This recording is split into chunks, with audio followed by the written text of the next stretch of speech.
And we've all experienced the gap between what someone means to say and what we understand when we hear them, right? So I ask you a question, you give me an answer, and I'm recording and taking good notes because in the moment I'm very unlikely to get all the import of what you're trying to say. There's always a gap between that.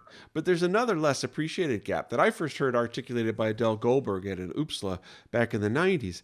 And that's the gap between what someone wants to convey and what they actually articulate with words.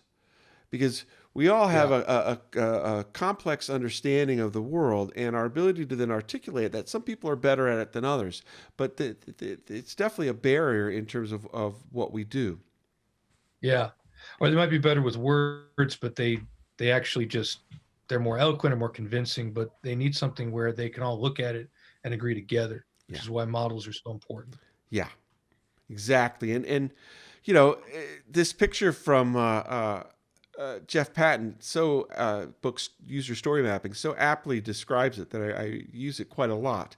Um, we often get into these situations where um, we think we agree with somebody, and it's not until we create a model of it or write it down that we realize the disconnect. And so what we do with research is we work to create models of what we hear from the research, and then show it back to people to say, did we achieve mutual understanding? Are we able to disambiguate the language?